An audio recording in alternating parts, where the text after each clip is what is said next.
Okay, it is 2:25. Let's get ready for this coming session. Welcome to session 5, number 5 of the Sharing Vision Conference. Our title, title of the program is Resource Sharing on the Move, Sustainability of Library Physical Delivery. I am Chaichin Chen from the Rhode Island Office of Library and Information Services. Thank you for joining us today. We have a few housekeeping items and reminder before we proceed. And this will be the last housekeeping item and reminder we have for the day. This session is being recorded. Participation denotes your consent to be recorded. You are welcome to say hello in chat, to share reaction and resources and keep the conversation going. Please use the Q&A feature to ask presenter questions so we can track them easily. This is the only place we will look for presenters' questions. As you interact with each other today, please remember that this is a safe space for everyone. Please use the chat and Q&A feature respectfully. Feel free to share about the conference on social media using the hashtag Sharing Visions 2020. Presenters' resources and session recording will be made available on the conference site. And the conference evaluation will be emailed to attendee tomorrow. We encourage everyone to fill one out as we look forward to your feedback.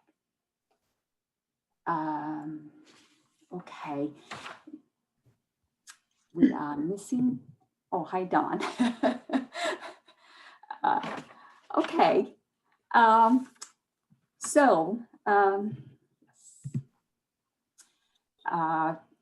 We have 3 presenters coming from the 3 states to present to you the sustainability issue of library physical delivery.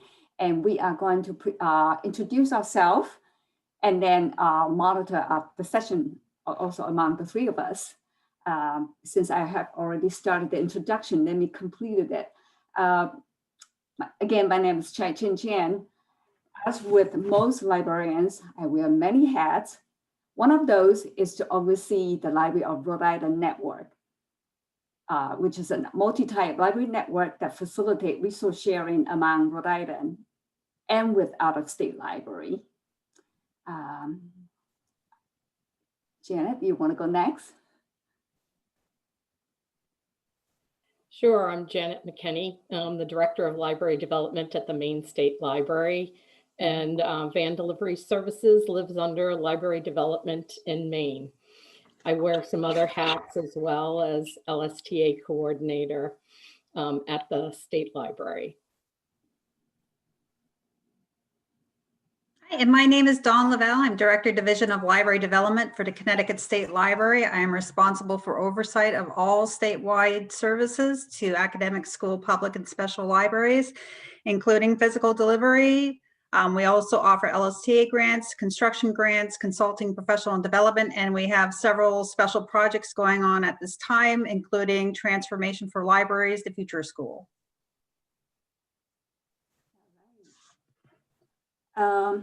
This is the overview of our presentation. Connecticut, Maine, and Rhode Island, the 3 states have very different model of statewide delivery. And I thought, we thought you can probably, most of you can relate to one, even all 3 of us. We are going to go through 3 different models, talking about governance, funding guidelines, and the challenges that each state face, and also talk about opportunity for future conversations and collaboration. And also recognizing the importance of library physical delivery and how costly it has become. We set our ultimate goal of our presentation on one concept, which is sustainability. We have identified some innovative approaches that will be of help to sustain this important service. And then we will leave around 10 to 15 minutes for question.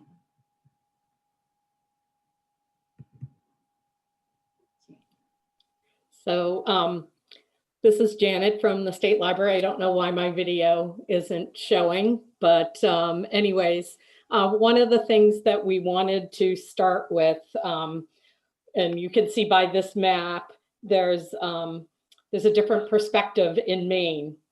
Maine has different challenges than Connecticut and Rhode Island. We do have delivery locations at the far ends, north, south, east, and west, from Kittery in the south to Fort Kent in the north, and Lubec in down East Maine, and over to Bethel in the Western Mountains. But geography isn't the only challenge that's faced by states managing delivery services. So we will dive into all things delivery today. So go ahead, Chaichin. Next will be Dawn. So obviously, COVID has had an impact on delivery. Many of our statewide delivery services stopped service back in March or April of this year as libraries in our communities closed and we were no longer picking up materials. COVID has an impact on delivery in that there's safety issues involved, and but also interesting, and we touched on this earlier in presentations, that the demand for services and resources shifted to our digital services, our digital libraries, our digital collections. In Connecticut, we have essentially transitioned our delivery service, which began back full service on June 26th. We transitioned it to a almost completely contactless service, meaning that our drivers do not go into the libraries. They do in a few areas, but mostly they service outside storage sheds, or they have access to libraries before operating hours when there's librarians in the building. But COVID's going to continue to have an impact on delivery, not only for types of service when we service, but also safety and sanitation and isolation of materials that are being transported from library to library.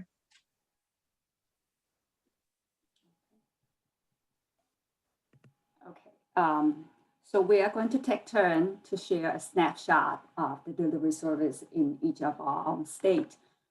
Starting with Rhode Island, the cost of delivery services fully funded by the Rhode Island Office of Library and Information Services. And all the certified library of Rhode Island in the Library of Rhode Island network is eligible for the service. And I want to touch base a little bit on the library's law. It's called Library of Rhode Island. Acronym LORI standard and regulation, and which is the core of the Rhode Island's resource sharing. It is an official regulation that's promulgated by OLIS, by Rhode Island Office of Library and Information Services, with input from member libraries. Library of Rhode Island member library are certified every year for compliance with the standard. The standard includes a very full section of interlibrary loan code, which all the member library have to abide by. So based on that, we certify library every year, and library paths to certification are eligible for LORI services, including delivery. And the way we manage our delivery, we are the pass-through of all communication between vendor and the library. We mediate all communication. They do not communicate directly because we want to know all the in and out of the issue impacted our library, also the vendor. And very noted is 96 of our delivery item put into the outgoing library's outgoing bin are system generated. We work with our public library consortium, figure out a way to help the library to print out the slip as the item is checked out, which reduce the error of the code that library put down immensely. It's very helpful. And our challenge is to mainly two I want to highlight. First one is to meeting the need of low volume library. When the volume is low, it's not cost effective to provide, for instance, more than one stop a week. But one stop a week, it's not really enough for a librarian to do a good job in terms of the turnaround time. So that's our challenge, how to meet the low volume library's need. And of course, it's cost. I believe that is universal. All right. Thanks, Chaichin. So in Maine, all library types participate in the statewide delivery service, so public, academic, and K through 12. And we also have special libraries, mainly our hospital libraries that participate. We have low use among our K through 12 sector, mainly due to their lack of participation in any statewide supported consortia, and high student use of public libraries in their towns for interlibrary loan. In Maine, the libraries pay for delivery service themselves. Public libraries do get 1 day subsidized by the Maine State Library, and those are from general funds that were designated by the legislature. Two of the consortia in the state include a free day in their fees. So that helps libraries as well. And we have one county that pays for 1 day for any participating library. There are over 80 small rural libraries that just have 1 day that is subsidized by the state library, and that's the only delivery service they have. And as Chaichin mentioned, sometimes that isn't the most robust thing to make that successful. One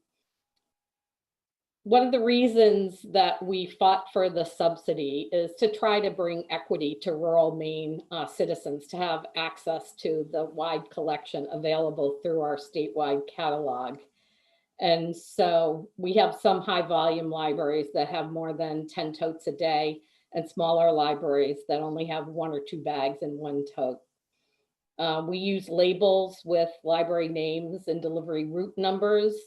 The state library manages the labels, always a challenge with route changes that we have gone through a lot with COVID.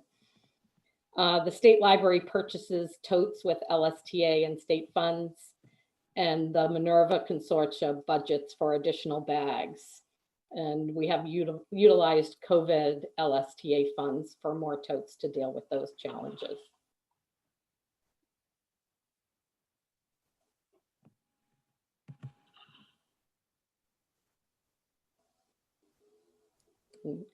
Go ahead, Dawn. Chaichin, can you advance the slide? Yes. Thank you. Okay. Thank you.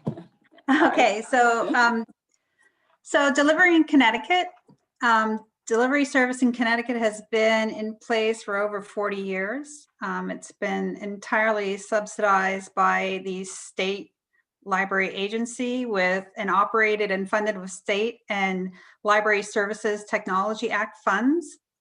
It's a service that's provided to eligible public and academic libraries, although there are some school libraries in the state that get some delivery through their public libraries as part of an agreement. We currently operate under a state library board adopted baseline service, which means every library that's eligible gets 3 bins of materials in, 3 bins out, up to 5 days a week. The bin is similar to the size of a postal bin. This baseline service was the result of a 150% increase in volume in the summer of 2015. We had a situation in the state where an ILS system was changed and increased the volume. Over the year, the volume increase was no longer sustainable by our vendor. And I'm going to backtrack a little bit. Prior to our current service, and since about 2000, the state was divided between state provided service and a vendor provided service. The vendor provided service on the I-91 and I-95 corridor, and the state provided service in our quiet corners and along the shoreline. When the 150% increase in volume occurred, our vendor eventually negated the contract and dropped our service. And what we had to do, given the circumstances in Connecticut procurement, we had to scramble, and we're able to bring the entire service back over to state library operated. It's not ideal, but at the time, given the parameters of state procurement, it was our only option. We also have 3 Connecticut consortia, Bibliomation, Lion, and Library Connection, that use some level of contracted vendor service for intra-consortia delivery, meaning they contract vendor services to move materials between their consortial libraries. As mentioned earlier, under the COVID situation, we are currently contactless, meaning we provide delivery to outside lock sheds or key code access to libraries outside of normal business hours. We do have 1 central sorting facility in Hartford. Hartford is central, and that's where all of our drivers begin their service on a daily basis. We have a service of 9 full-time drivers and 1 driver supervisor for a total of 8 routes that we provide throughout the state of Connecticut.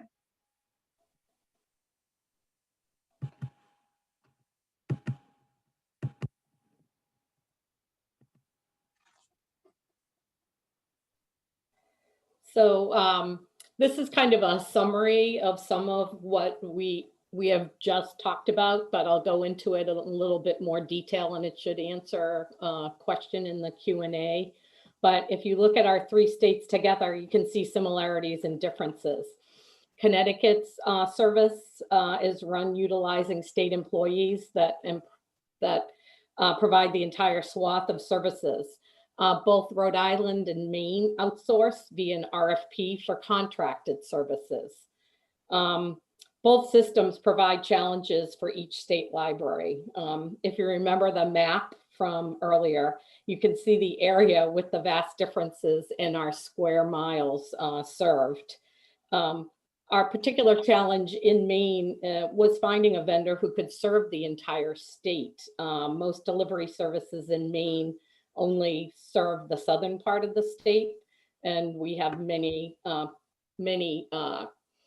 colleges as well as public libraries that exist north of Bangor. It's amazing, the number of libraries served between our 3 states is very similar. But in Maine, we have smaller libraries who don't participate, fearful of the burden that ILL may place on their small staff. So we only have about 60% participation in there. So the 215 number is a little, has a different meaning than the library numbers in Rhode Island and Maine of 200. So Rhode Island and Connecticut of 200 and 225. As you can see, the library types, both Rhode Island and Maine service all library types, and Connecticut services for academic and public. So cost per stop is where you see a wide variety of differences between, with Rhode Island being $29.75 per stop plus staff time. In Maine, it's $18.40 per stop, but we have about 20 libraries in the system who our vendor considers extremely rural. So we pay a premium on top of that at an average of $37.14 per stop. And we also include staff time in our costs. In Connecticut is 26 per stop, and I think that includes your staff time or how that's averaged. I don't know if Dawn wants to. Yeah, that includes staff time. Thanks. You're welcome. So I think next slide. This is for Dawn. So we're going to talk in the next few slides about innovative approaches to delivery. As was mentioned several times throughout this entire day, is that costs are getting more expensive and delivery is getting more expensive. So as far as innovative approaches go, there's options for cost sharing. And cost sharing, I believe, already happens in some states where the libraries supplement what the state provides in terms of cost sharing. Another option that we're going to talk about in the next slides is cooperative solutions. Working together with our libraries and other organizations to develop cooperative solutions to make more efficient delivery. Another option we're going to talk about is floating collections. And floating collections are often done in library systems, like, for example, a large city library system or a county system. But these are also the option of possibly considering, we've considered this in Connecticut, is implementing a floating collection at the statewide level. And then there's alternatives to delivery. What are the alternatives to delivering materials?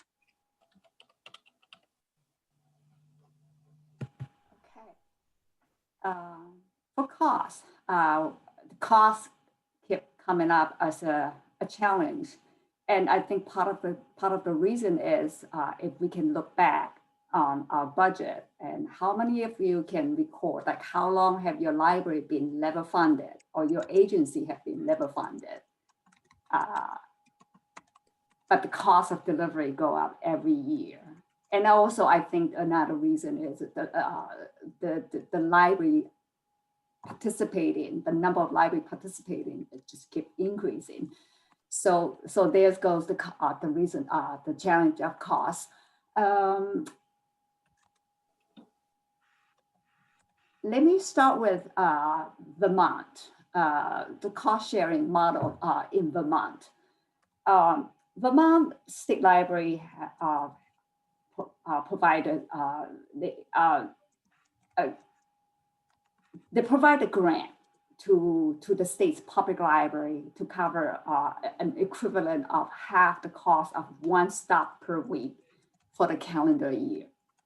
They also help to cover added fees so that libraries are not charged more than a set amount of dollar per stop in a week. So that's how, so through grant subsidy, Vermont State Library help out the public library in a way. And let's hear from Maine to see how they handle that. Thanks, Chaichin. MSL has been level funded and has had to absorb increased costs. Prior to January of 2020, our cost was $15.70 per stop, and it went up to $18.40. And so our cost increased about $22,000, and we had to find that money elsewhere in our budget because we didn't get more money from the legislature. And we also, because of COVID and emergency budgets, we didn't have a second opportunity to ask for more funding. You know, as stated before, you know, Maine does subsidize the cost, but that subsidy only started in 2012. So prior to 2012, the libraries themselves paid the full costs of their participation in van delivery. And the state of Maine went to the legislature to try to get more to expand participation, but also to provide relief to those libraries that wanted to increase their service. And so we have increased participation by subsidizing approximately 60 to 80 small rural public libraries that only have that one day. I also included the Massachusetts experience here, but I don't have a lot of detailed information, neither do I have that over Vermont. So our friend from Vermont State Library and Massachusetts Library, if you're here, please feel free to shout out in the chat, and so other people can find you and ask you a question if they want to learn more about it. From what I know, Massachusetts, some high volume library contribute to offset the cost of delivery in exchange for added services made possible by the sort to lie technology that is widely used in Massachusetts library delivery. And the added cost, the last time I heard, is that a lot of material coming to the library pre-sorted for the return or for return or for patron hold. They are pre-sorted into a separate bin, and they may be out of detail. Like I say, please, if you have any question and curious, please put it in the chat. And I hope our friend from Massachusetts Library System and Vermont State Library can answer more detail, answer you with more detail. All right.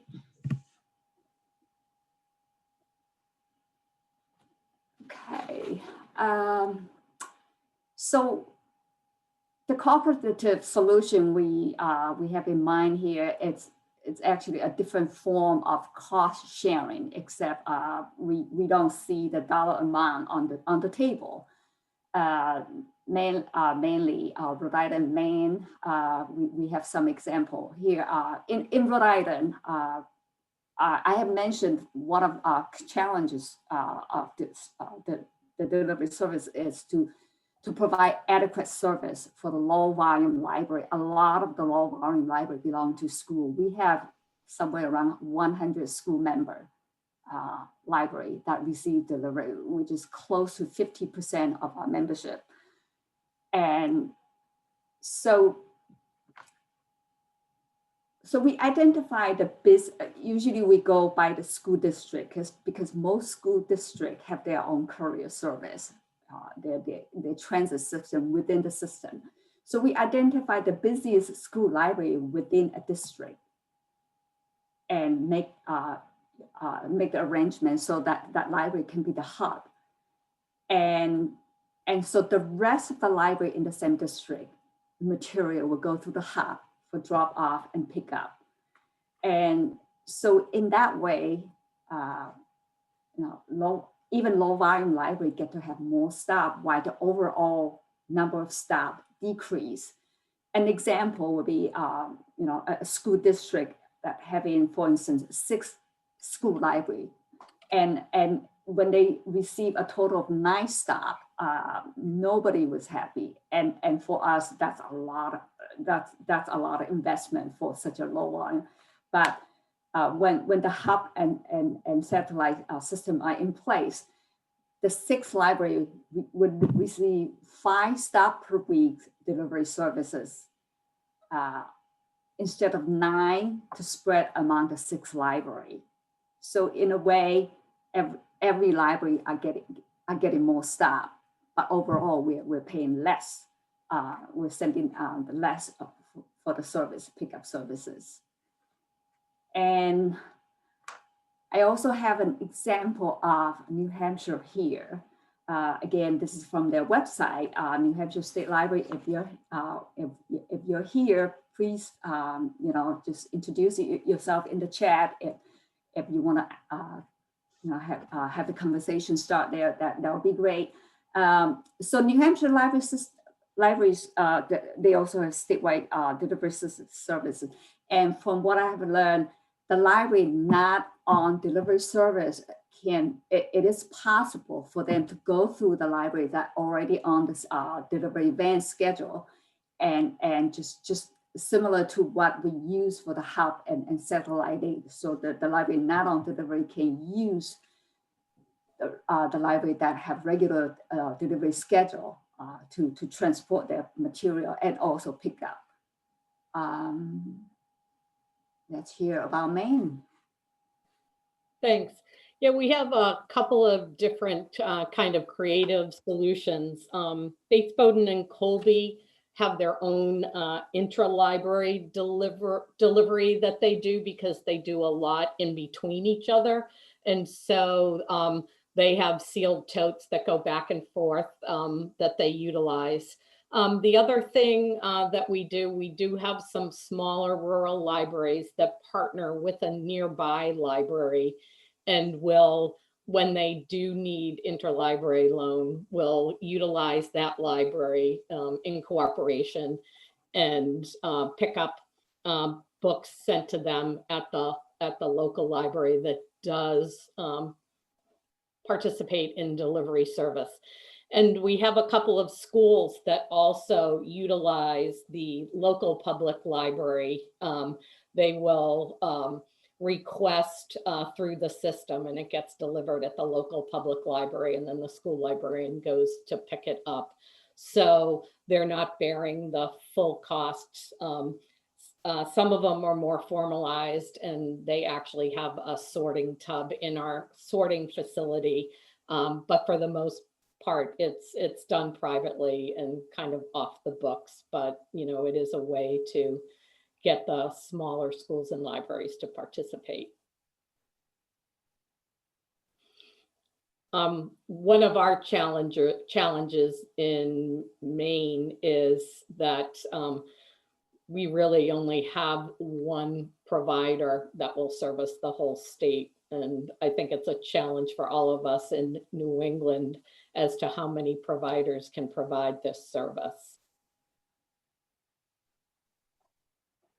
And if I could just chime in regarding challenges for Connecticut. Connecticut does not have any interlibrary loan policies. We do not have policies across the board, which makes it challenging as each and every library has their own way of doing things. And that's a challenge when you're trying to provide service.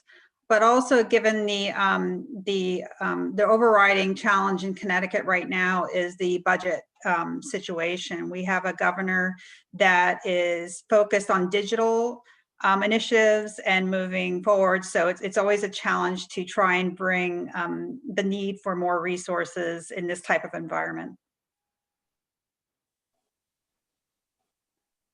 And also because New England is small, relatively comparing to the rest of the country,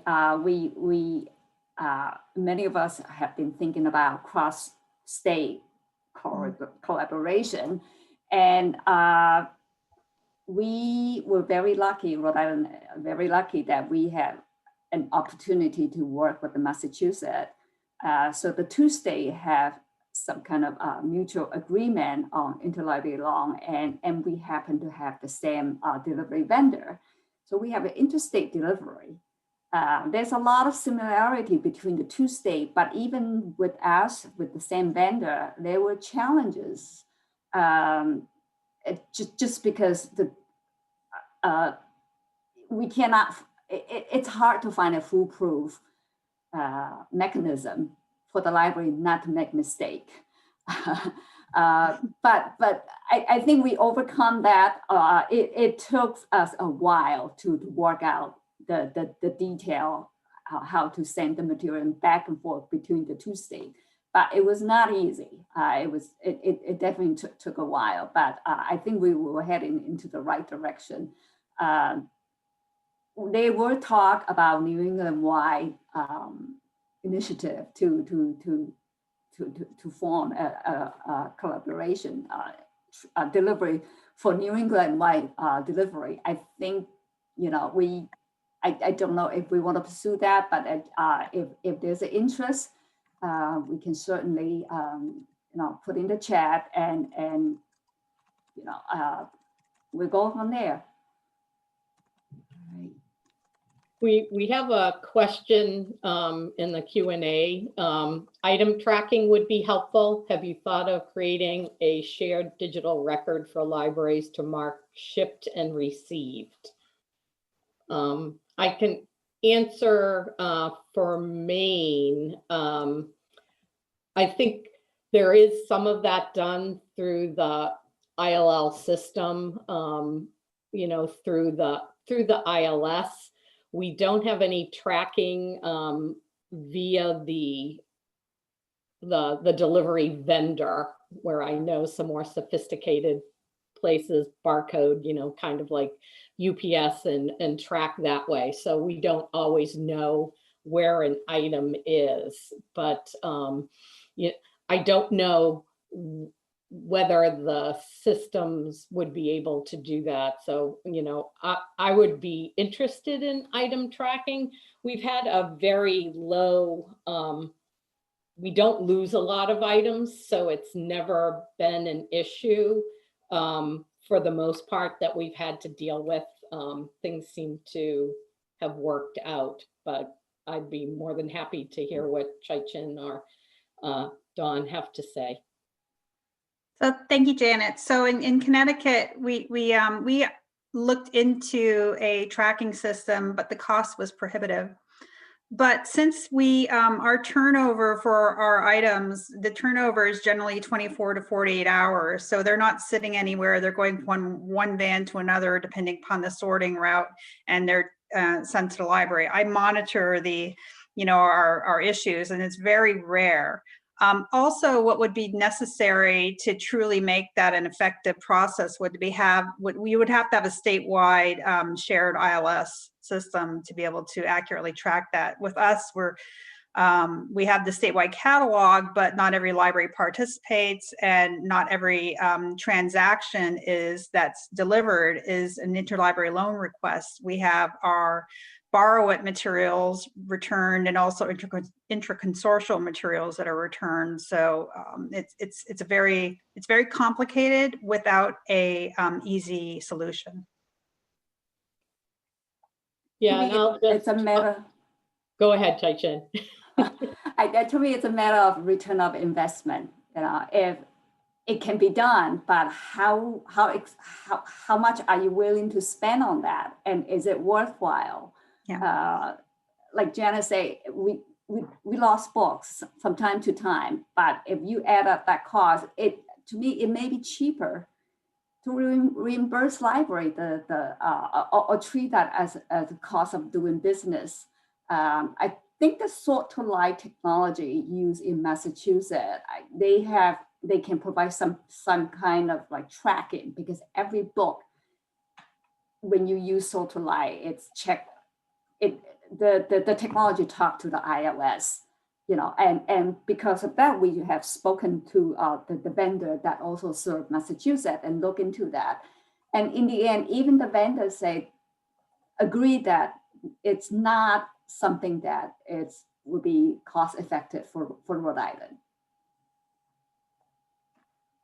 Yeah, and I just had wanted to add, based on what Dawn said, we have 3 state-supported consortia in Maine, but then we, for libraries that aren't part of a state ILS, we facilitate ILL for them in Portland, Bangor, and at the Maine State Library and Lewiston. So we facilitate ILL for those that can't initiate it on their own. And so, the tracking gets kind of all over the place, but, so far, knock on wood, we haven't lost that many books. Right, okay. Floating collection, Dawn? So I worked in a previous library system that used floating collections years ago. And basically, it's a simple concept. Floating collection is a group of items not housed permanently at one specific library, but instead are shelved in the library where they were most recently discharged, meaning that, for example, we return books to a library, or a patron returns books to a library that need to go into transit. And that book is not immediately reserved for anyone else. So the concept is to just put that book on a floating shelf, a floating collection shelf, in the event that another patron is interested in it, and then it goes into delivery. It's not for everyone. It's more, you have to consider about holds versus browsing. What also happens in the system that I previously worked in is that the system itself developed a floating collection for between all 38 libraries, so that they saved money on purchasing for the collection, but were able to maximize their limited resources and resulting in a much more significant circulation. And that happened in the Missouri Springfield Greenville County Library. So the big question is, can floating collections work at the state level? Here in Connecticut, we did look at that, and Steve Kaufman's name was mentioned earlier in this conference, and we took some serious looks at our volume, what types of materials were being put back into delivery. We would have a situation where we have what we call super users in the state, and they would use the system to get the one title, and they would request it from 15 different libraries, and whichever copy arrived at their library, that's what they would take. The rest of the 14 items would go back into delivery.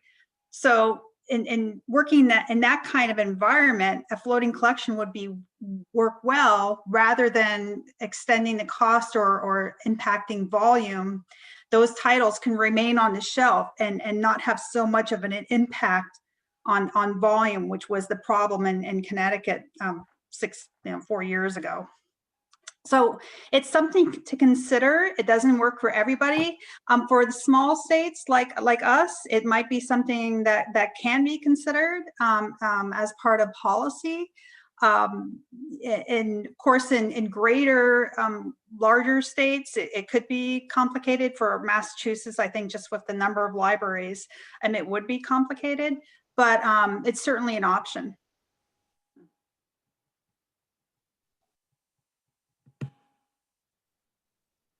This is also you, Don. Oh, that's me again? Yes. Thank you. I see. There's a reason why I reminded you to remind me when I need to talk, because it's at the end of the day. So other alternatives to delivery. So good old fashioned librarianship, right?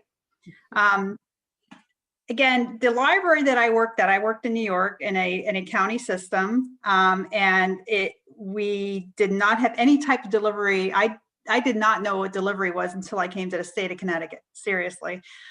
We would not put a book in delivery unless it was absolutely necessary, because we had to exercise certain activities. Number one, what we did in my county, Westchester County in New York, we would basically, if a patron came in looking for a book, we would look it up and see which library in the system had it.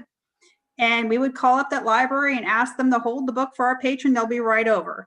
And that was possible because of the, library was a mile away or 2 miles away. The second option we would use is reader's advisory. And that's good old fashioned librarianship. If this book's not available, rather than putting a call for delivery for a bestseller, utilizing the existing library collection. And also purchase on demand. If you're in a situation where you have people coming in looking for a specific book that your library does not own, consider about purchasing that item. And that's something I'm sure Janet can address too in Maine. It is an existing practice for many libraries. It's also, if it costs $26 in the state of Connecticut to move a book from one library to another library, but the cost of the book that you're looking at moving is $14.99, then it's very a good opportunity to make a determine high cost versus constrained use, developing your collection. And also, again, good librarianship, developing your collection to meet the needs of your community. Every community has different wants or needs or particular trends that they go for. So engaging in good collection development, purchasing materials that are of interest to your library community rather than using interlibrary loan delivery. So those are some options. And Janet, I don't know if you wanted to touch on, because you have so many libraries off the beaten path. Yeah, our libraries that are off the beaten path are real small rural libraries, and who, have really small collection budgets. And so, but part of it is, as ILL costs rise, when is it going to be the time that it's not effective to be funding them for interlibrary loan, and more effective to be helping them with costs for collection development? And, I think one of the things that I think we've all seen a rise in during COVID is people's greater acceptance of ebooks. And, we have that love, the people who love the paper book and don't want to, do an ebook. But, one of the solutions is, it's on demand. If somebody comes into your library and wants a book, rather than ILLing it, is it easier to put it on a device and hand it to them? And whether it's via purchase or whether it's via, your download library, whatever you have in your state. So, part of it is thinking of new ways and not depending on interlibrary loan, but knowing that as costs rise, we've got to make judgments one way or another. What's the best way to go forward?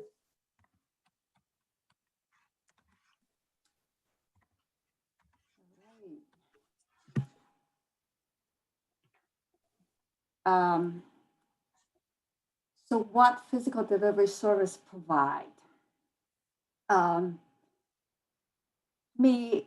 That's the backbone of resource sharing, because no libraries holding can 100% serve its community.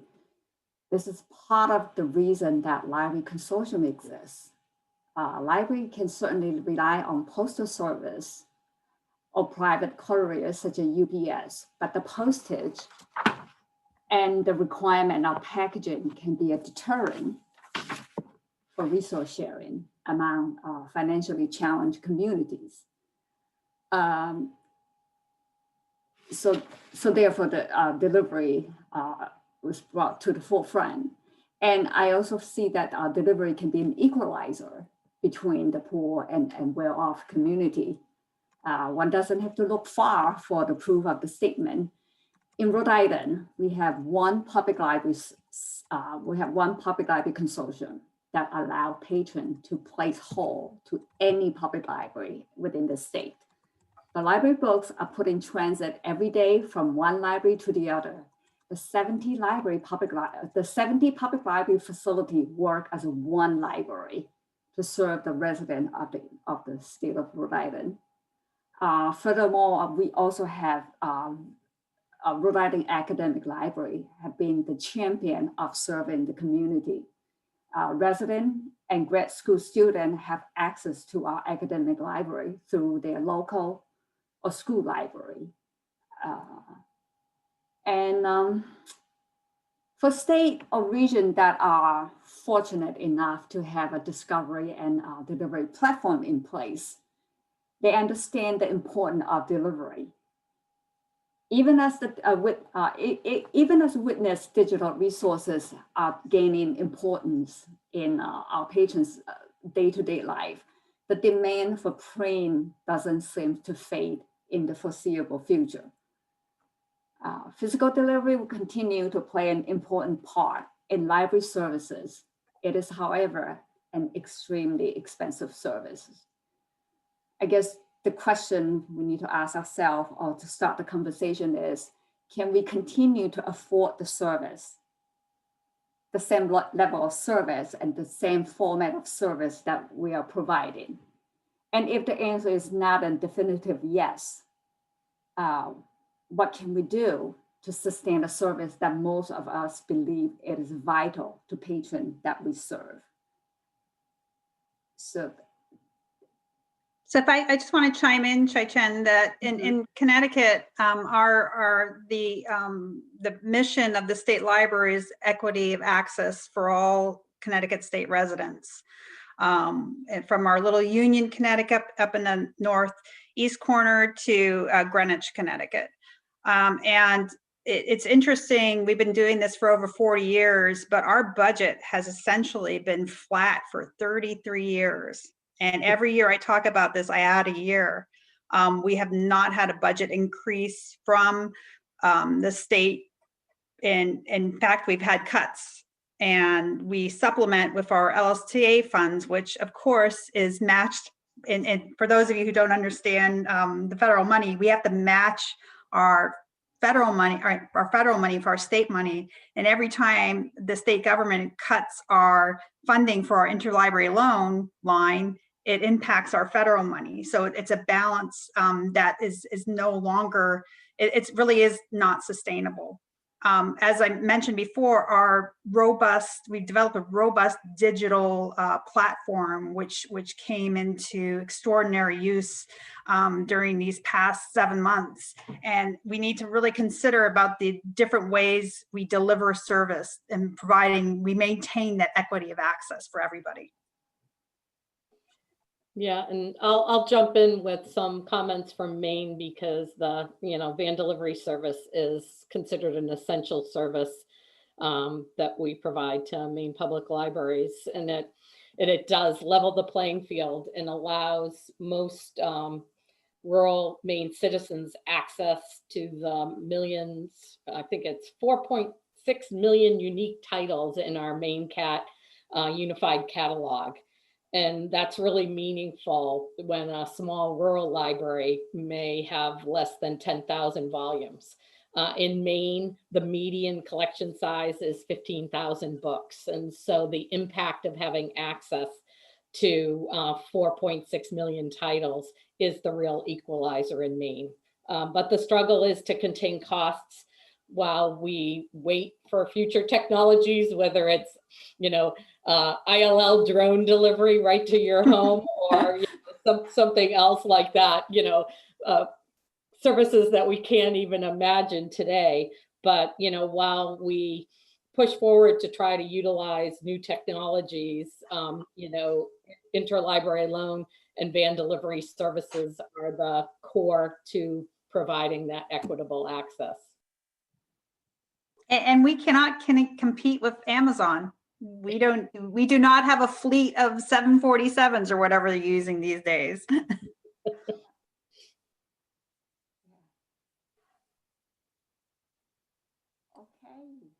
that concludes our presentation.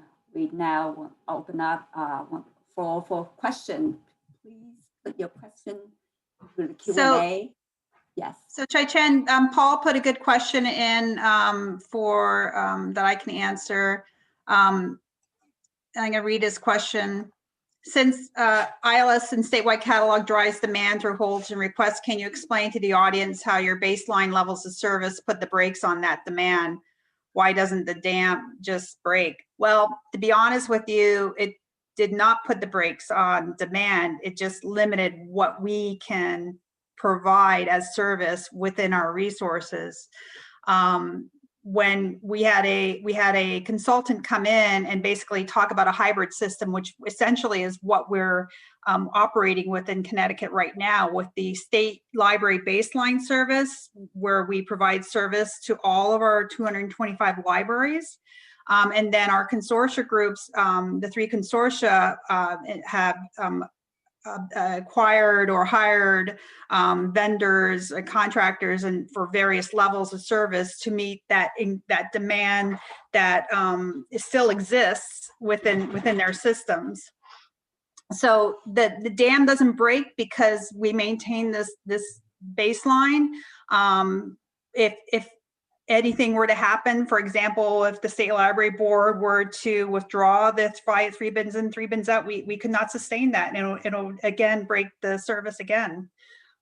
So it's a very precarious, fragile service. It's not perfect, but it's what we can maintain within this current environment.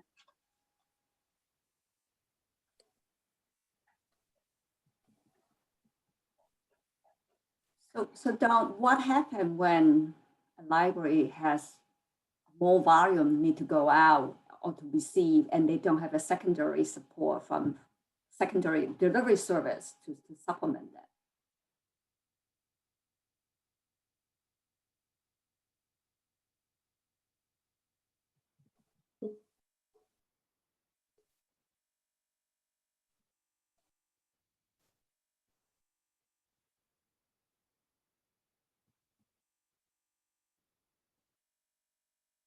I think we lost. Oh, Yeah, okay, I'm sorry. It looks like Dawn having, yeah, that's a very, very interesting approach in Connecticut. And I think prior to 2015, Connecticut had, just like Rhode Island, have a full service to all this, the network library. And abruptly in 2015, they changed to the baseline services. And I think library are still making adjustment to that.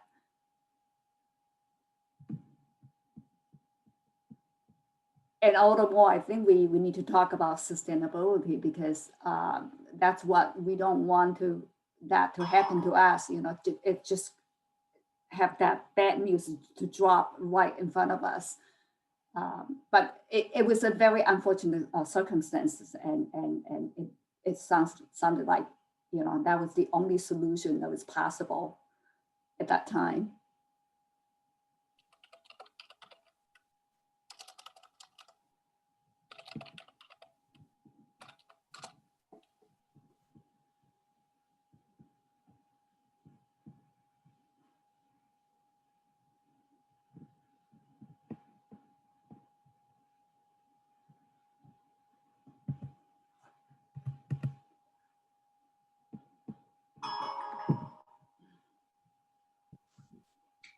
I almost got through the whole day without losing my internet. Okay.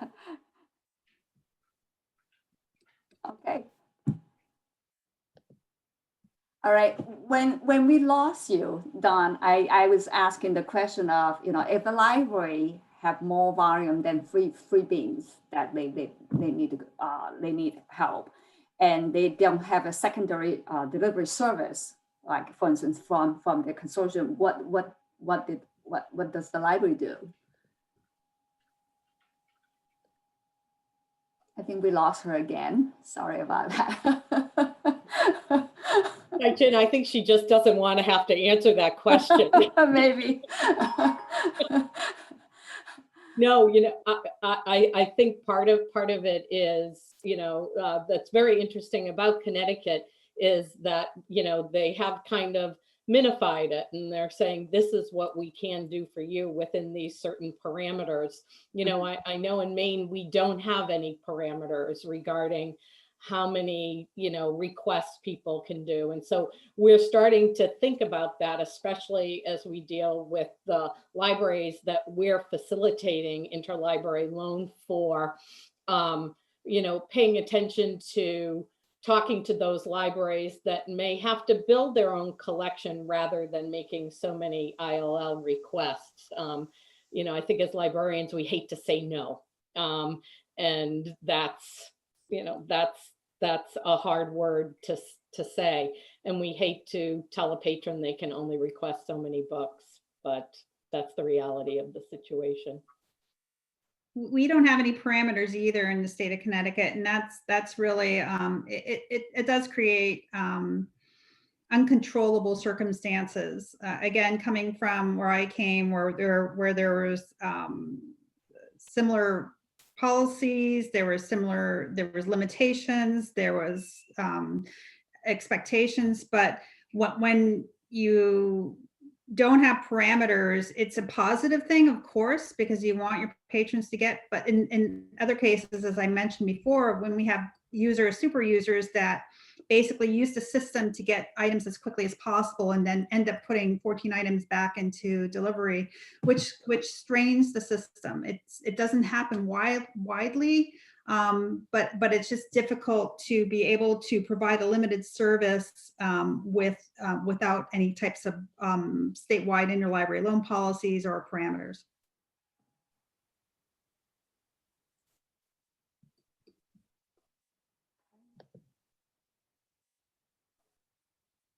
Stop sharing my screen so I can see the chat. Is there any question? Nope. Now my video is showing up.